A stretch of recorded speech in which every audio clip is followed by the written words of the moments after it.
8वां दिन माँ महागौरी श्वेते वर्षे समारूढ़ा श्वेतांबरधरा सूची महागौरी शुभम दद्यान महादेव प्रमोददा। माँ दुर्गा जी की 8वीं शक्ति का नाम महागौरी है।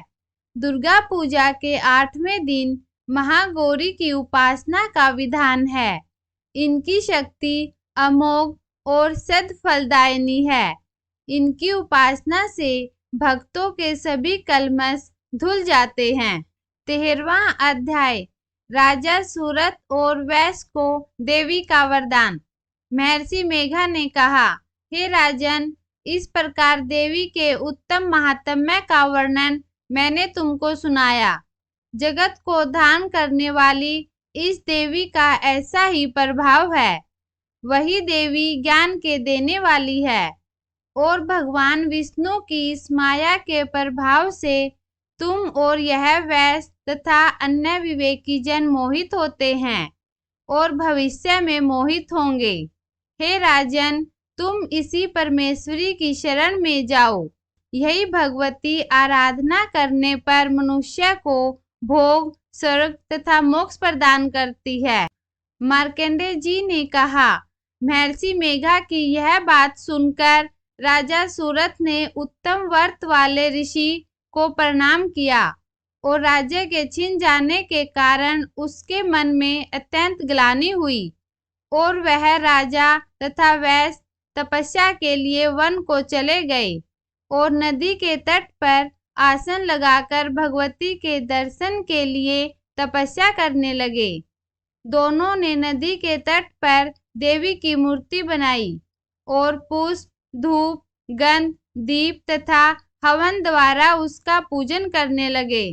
पहले उन्होंने आहार को कम कर दिया, फिर बिल्कुल निराहार रहकर भगवती में मन लगाकर एकाग्रता पूर्वक उसकी आराधना करने लगे।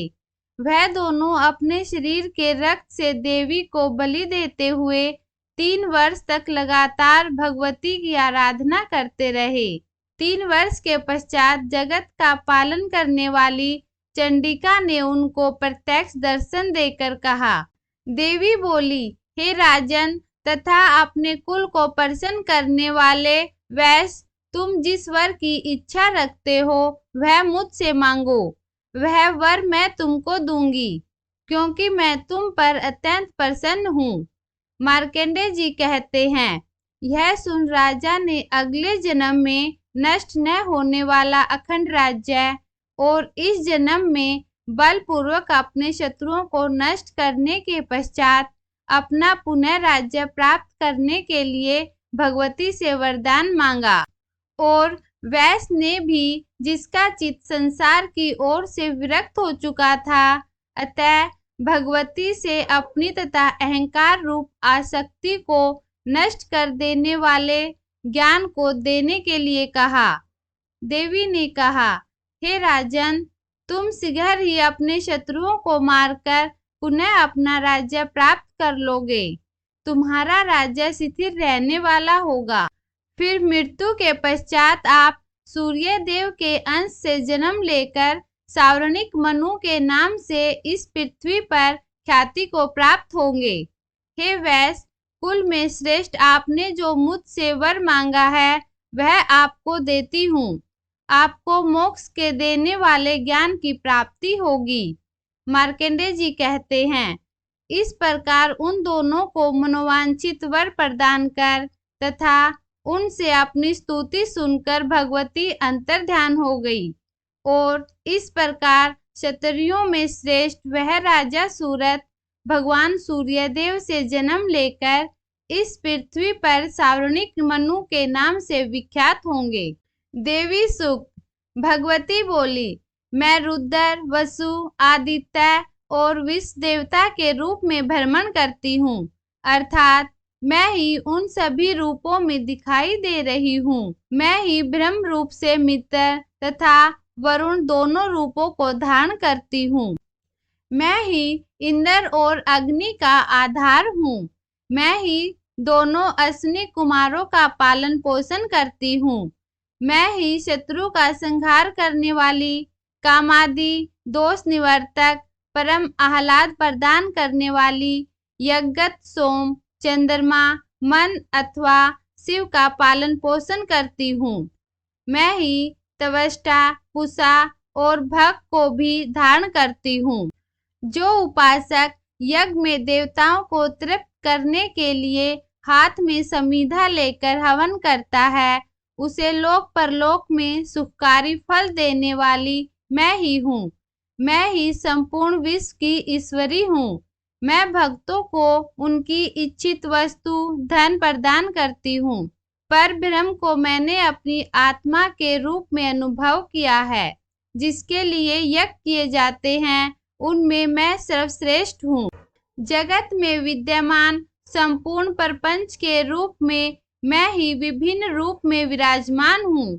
संपूर्ण प्राणियों के शरीर में प्राण रूप में मैं ही अपने आप को प्रवेश कर रही हूँ।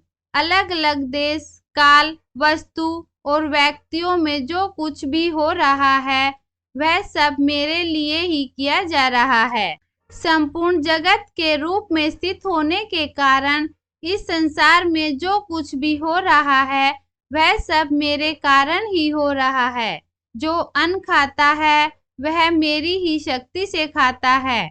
जो देखता है, जो सांस लेता है और जो कही हुई बात सुनता है वह मेरी ही सहायता से ऐसा कर्म करने में समर्थ होता है।